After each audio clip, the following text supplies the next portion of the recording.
A very COVID Christmas. Sounds like a bad Hallmark Channel movie, but it's the reality of the holidays for so many individuals and families across the country. What are the challenges that COVID-19 has brought to families and organizations, and what can we do to help them this holiday? This is the annual Christmas special right here on Face the Issues. We'll be joined by various guests in the hopes to inspire each of us heading into this pandemic holiday. That's all coming up right here, right now. My name is Sam Chen, and this is Face the Issues.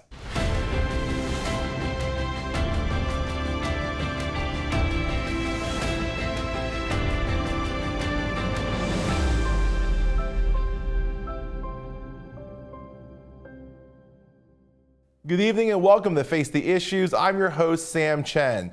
A very COVID Christmas. It sounds like a bad Hallmark Channel movie where a big city attorney and a small town teacher logged into the wrong Zoom call and somehow found romance. But it's the reality for families across our country this year. The pandemic has made the holidays that much more difficult. So how do we celebrate Christmas in a time like this?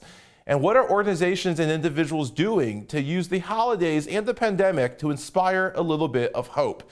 We're joined first today from Lancaster, Pennsylvania by Colleen Adams, who's the Vice President of Programs for Water Street Mission. Our viewers will remember Jack Crawley joining us not that long ago. Colleen, welcome to Face the Issues and a very Merry Christmas to you and yours. The same to you, and thanks for having me. It is our honor and our privilege to have you. Colleen, Water Street Mission, one of the things I love about your organization is you are so unique. And so many people serve the homeless and serve those in need, but you're so unique in how you do it. What is the mission of your organization and how you go about doing that? Yeah, the mission is actually to advance the kingdom of God through doing rescue and relief work of all types. And so our job is to serve the broken, to bring Jesus's love to people who are, without homes. We also have ministries to serve the community, outreach of food. We have leadership development for teenagers and also pre-K and kindergarten classes as well. So we're very diverse in what we do. Yeah, I always admired that kind of all hands on deck approach that Water Street Mission has, attacking these issues from multiple perspectives. Now, the holidays, you guys do so much. You have a Christmas gift card drive, winter weekend day shelters, Feast of Joy, a whole variety of different things. What are the kinds of needs that normally come up in the holidays, and what has COVID-19 done to complicate that? Yeah. Well, actually, from a fundraising standpoint, this is November and December are our two largest fundraising months. I would say COVID has increased our financial needs because of all the modifications we've needed to make to campus and major upgrades to technology and those kinds of things throughout our programs. So that's interesting with COVID. It's really hard to be homeless on the holidays. And COVID, I think for many of us, we're experiencing COVID fatigue. This is really difficult. But basically to be restricted in an institutional environment and really be able to experience the joy of Christmas is really, really difficult. So we are doing things, some of the things that we traditionally do, we're trying to find new ways to do them, just to really bless our guests as much as possible and try to keep some kind of normalcy. Yeah. So one of the programs you all run is the Christmas gift card drive. What's the idea behind this, and who does it benefit, and how does it benefit them? Yeah. So we right now have about 150 guests on campus. Usually this time of year, we'd probably be closer to about 230 individuals on campus. And every year we do a Christmas mall to give away coats, hats, scarves, things that are in need. for individuals who are in our shelter population. And we also give gift cards to all of our guests on our residential programs and our shelter programs so that they can bless their families or individually. I mean, we do have a number of families at Water Street. And so we don't believe in buying presents for our guest children or having people drop off gifts for them. We believe that it's more dignified to give gift cards so that they can actually go purchase things. And so we are receiving gifts for our shelter population to help with medication copays and that kind of thing. CVS and Rite Aid in the amount of $10, and Walmart in $25 and $50 increments. And those go to our families and individuals so that they, again, can purchase things, and be able to celebrate Christmas in that way. And that's a neat emphasis that, we're not just giving stuff, but we're preserving the dignity of these families and giving them the opportunity to provide for their families. Absolutely. Some of the other things, Colleen, you guys do a winter weekend day shelter, and you have something called Feast of Joy. What are those things? And then what does that look like now in the era of COVID-19? Yeah. Well, Feast of Joy is just an amazing event. We started 3 years ago, and it is a very high-end celebration with a 4-string quartet and gourmet food and a beautiful dining environment, actually done in our cafeteria, but we do it to celebrate our guests. And Wegmans is our partner. They provide all the food. They volunteer. It's incredible. One of the things our guests absolutely love. And so this year, we are going to do a modified version. Wegmans is still providing all the food, but their volunteers obviously can't come. So we will be taking platters and sending them up to our various homes, we call them, which are areas. We have 6 different areas where different groups of people live. And so we just have to modify it a little bit, but they'll still have wonderful food, a festive environment. And so we really appreciate Wegmans and that partnership. Weekend Winter Day Shelter, we invite church groups, businesses, different people to come in on the weekends to be able to enjoy. We have a high volume of guests that use our day shelter across the bad weather season. And it's just to bring different kinds of joy and presence. We have people that come in and play bingo. We have people that come in and do various activities with our guests. And our guests love that. And we do still have slots available for people to come in. It is very socially distanced this year. And depending on what happens with the COVID spread, it is possible that we're going to have to eventually cancel volunteers coming in. But for now, we're still going strong and hoping that we can bless our guests in that way. Yeah. And Colleen, the COVID-19 pandemic has brought so many challenges. What has been the biggest challenge in the work that you all do? It's probably a relational challenge that people wouldn't think about. Our guests and our model is to walk alongside people in their brokenness, using our brokenness to serve them. So we are not, you're lucky to get services. We are brothers and sisters in the Lord. And so our goal is to walk alongside. So relationally, that means doing life together. Our staff are actually the greatest risk to bringing COVID into the facility. And so keeping our guests kind of separated and using technology to communicate with our guests has recently become the norm again as the pandemic is spreading in Lancaster. And it is so difficult for us to not be face-to-face, one-on-one, not being able to hug our guests when to celebrate something. It has just been a huge challenge. And for our guests, I think it's really been felt from them. It almost feels a little bit like abandonment. So it's just really difficult for us to navigate, who we are, how we love, and what we're called to with all the restrictions that COVID has placed on us. Sure. But we still see miracles every day. So you just got to look for them. I love that how we see miracles every day. You just have to look for them. Those who want to help bring some of these miracles about, how can people help? How can they volunteer or contribute to the mission or to some of your programs, such as the Christmas gift card program? How can our viewers contribute and help? Yeah, so you can go to our website and it will talk about different kinds of drives. We're also doing a drive through Amazon for gloves and a variety of things that we've lifted on or listed on there. So if you go through our website, it would actually direct you to how you could volunteer. Weekend Winter Day Shelter is on there, how you could financially contribute to the ministry. So all of it is right there. The other thing that's really important for us is covering us in prayer. And so, if there's people who are willing to be prayer partners for us in a formal way, we do have a prayer calendar that we send out for specific needs. And so, people can sign up to get onto the prayer calendar. But you can pray anyhow without getting on the prayer calendar. We need a lot of prayer in this season. Yeah. Great. Colleen, thank you so much. Again, the website is wsm.org.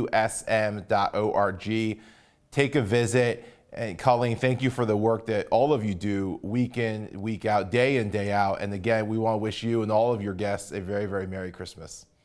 Oh, wonderful. Thank you so much. Appreciate you. Blessings to your whole crew and to everybody listening. Thank you so much. Don't go away. We'll be right back.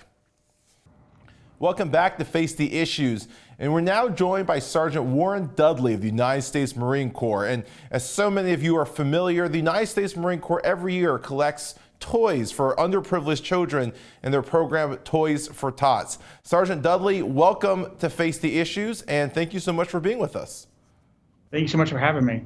Absolutely. And before we get started, first, thank you for your service to our country, and also for what you and your fellow Marines do every year in this Toys for Tots drive. I'm certainly very appreciative. I know so many families are. Sergeant, let me ask you this to start. What is Toys for Tots, and what's the driving mission behind the work that you all do there? So Toys for Tots, in a great way to put it, is to raise toys and to gather toys for kids and families in need within the local community. Whether it's toys for a little girl or a little boy, anything helps. It stays within the community, so if you donate within the community, it's not like Allentown then goes out to somewhere down south or somewhere over on the West Coast. Everything that gets donated toy-wise stays within the local community, and it helps out there. So all the toys, so wherever you are in the country, when you donate Toys for Tots, your toys are going to benefit the families in that community. Correct, without a doubt. It goes right back to the community. I love that. It's a national effort that affects every community across the country. Sergeant, have there been challenges for Toys for Tots amid the COVID-19 pandemic this year? There have been challenges. One of the big challenges is people just not getting out as much. People staying at home and doing a lot of online shopping. So when you do online shopping, you don't get to get out to Walmart and the other stores that have donation boxes to see the donation boxes.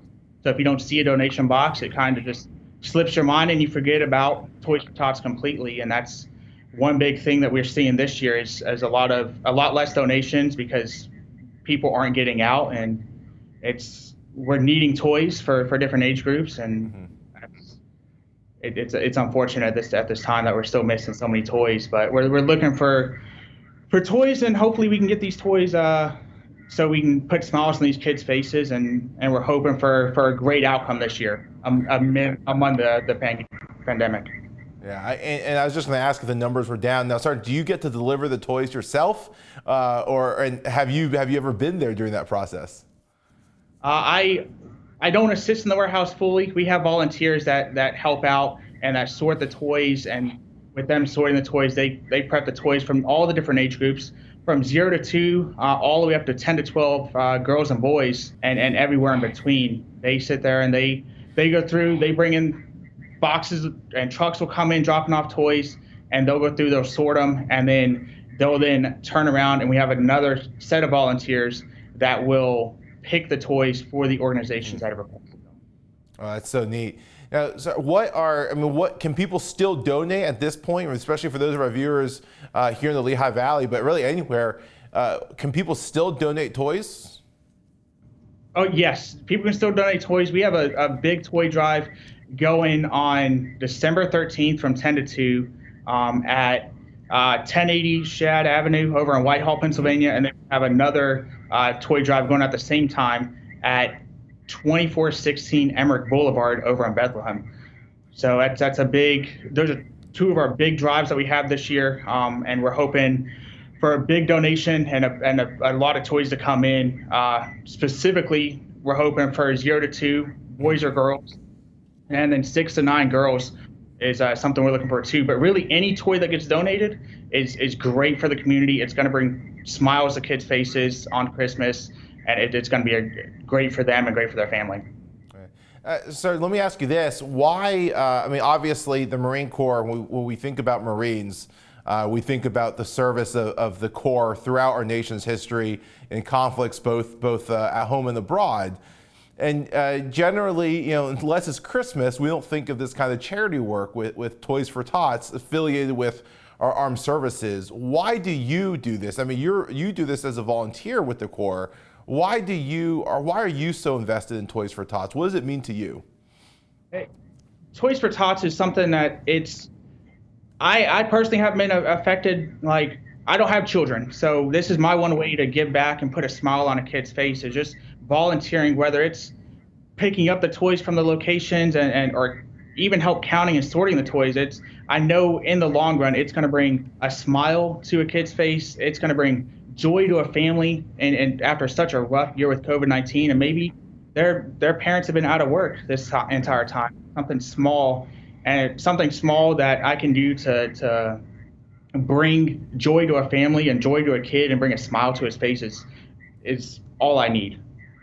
Yeah, and I think to your point, we forget that COVID-19 didn't just impact people health-wise, that a lot of people are out of work, the economy has been shaken, and that for many, this Christmas is going to look different. One of the points of this Christmas special here today for us is that Christmas does look different, and we can use the pandemic to really inspire hope. Sarge, I mean, what's for you guys looking at this, and how many more toys you need? What is the goal as far as toy donations, and what's the goal? What's the hope before this project wraps up? So within the past 5 years, we've done 95,000 toys over those years. So it's been plus or minus that throughout these past 5 years. So really, we're looking at if we can get up to where we were, great. That's fantastic. That's where we've been. That helps out a lot of Lehigh Valley and families within the local area. But if we get anywhere close to that, we're looking great for these families. That's fantastic. And last word to you, if you have a message to families who are watching this, a last call, last plea, what would you say to them? Any toy helps. Any toy helps. We hope we can bring joy to families, whether it's your family, if you're watching this, or another family, maybe even your neighbor. We're hoping to bring joy to their family, and any toy helps us at this time. Any toy helps. I love that. And again, this drive coming up, you can drop your toys off. Can you one more time go over the locations where they can drop their toys off? So both locations, one is at 1080 Shad Avenue over in Whitehall, and then the other one is 2416 Emmerich Boulevard over in Bethlehem. And those drives again are going from 10 to 2. 10 to 2. So get your toys. Every toy counts. Sergeant Dudley, thank you for your service. Thank you for doing this year in and year out. And certainly want to wish you and yours a very Merry Christmas as well.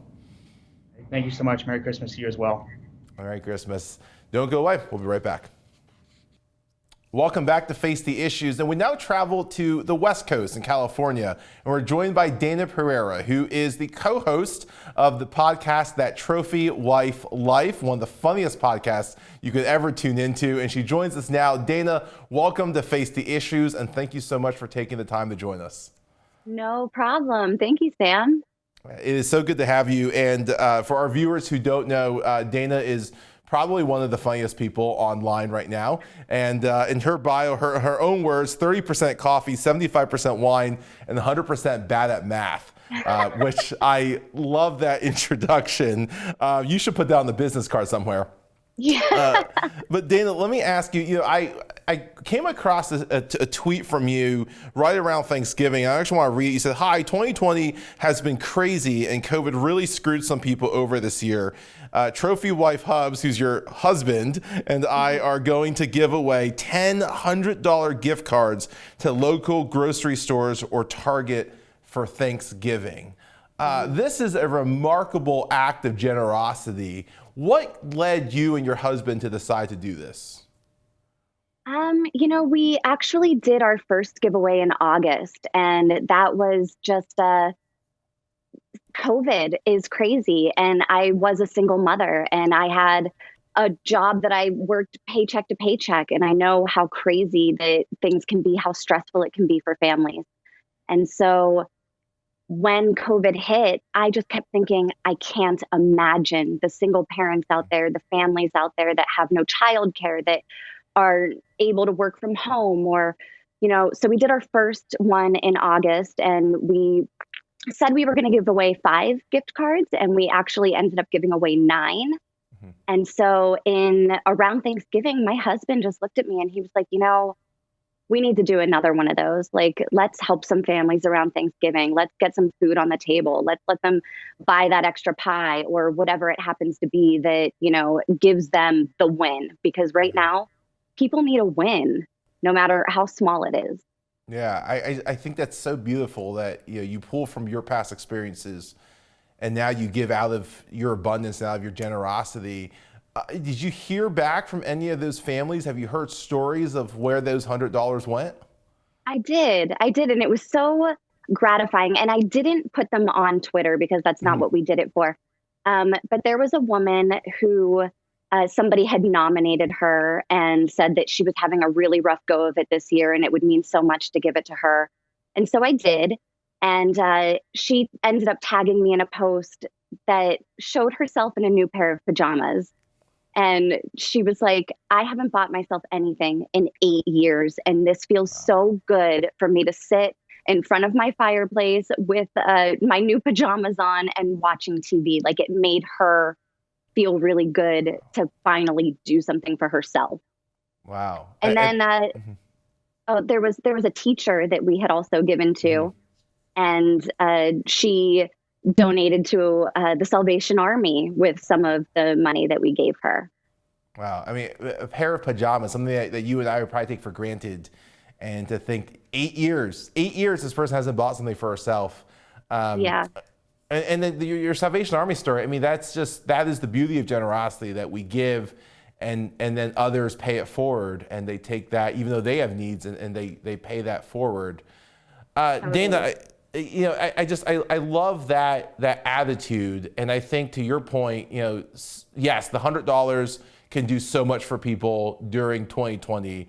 But I think the attitude that you bring to that is what is really going to be inspiring and changing people this year. And you and your co-host, Christina, are now part of this drive called Little Wheels, Big Hearts. And you're doing this in the Christmas season. Tell us a little about Little Wheels, Big Hearts. And again, what's the driving motivation for this? Somebody actually reached out to me. We're friends on Twitter. And he was like, hey, do you and Christina want to join the council? And we were like, what, are we going to say no to giving toys to kids? So of course we were like, yeah, count us in. And we're over 7,000 cars now for our 10,000 car goal. And we're just collecting little toy cars, whether it's Hot Wheels or, little dinosaur cars, whatever it is. There's little girl cars. And we have an Amazon wish list that people go to, and they just click on the wish list, pick whatever it was that they want, and it goes directly to the guy that's handling it all. Wow. And so these cars are going to, this is part of Toys for Tots, correct? These cars are going to Correct. Underprivileged children. We just had on Sergeant Dudley from the Marine Corps talking about Toys for Tots. All of those cars going to underprivileged children in their respective communities all over the country. Dana, I mean, when you think about, I mean, you do so much, and for you, so much of this it's personal. You, in this case, you and your husband and you and your co-host decide, hey, we want to bless other people. What drives that for you? I mean, why, we live in the world that's so, how can I, look up number one, how can I get better? How can I become the next great so-and-so? What drives this kind of generosity for you? Why is that so important? I think during a time where, I mean, we all have felt this year, it's 2020, the pandemic, the election, everything has just divided our country so much. And mental health is declining rapidly for so many people. And I think those small wins is what's going to help people get through this. And if people can just remember, it's the little things. You don't have to be giving away $100 gift cards. You can give a smile. You can give a compliment. You can share a social media post. There's so many little things that you can do. And just being gracious and understanding and giving people the small wins, I think is what's really going to help us all get to this next year, hopefully where things get back to normal and we can all get on with normal life again. Yeah, agreed. Dana, last question for you. What message would you give to our viewers if they're watching this and saying, I want to do something similar, I want to be generous this holiday? What message would you give to them, especially at this time of year? I would tell them that, again, it's the little things. You don't have to give a lot of money. Selfishly, do it selfishly, because it is proven that doing things for other people makes you happy. So go out there, do for other people. It's going to make them feel good and it's going to make you feel good. And that's just a win all around. Yeah, I think that's a great message. Dana, thank you so much for what you do. Thank you for inspiring generosity for us and for our viewers. And of course, the podcast is That Trophy Wife Life. It is one of the funniest podcasts you could tune into. And so go check it out. Dana, again, thank you. And to you and your family, a very Merry Christmas. Same to you. Thank you, Sam. Thank you so much. That is all the time we have. And we want to thank you for tuning in, not just today, but throughout this entire season. We want to wish you and your family a very Merry Christmas. My name is Sam Chen. On behalf of all of us at Face the Issues, thank you and good night.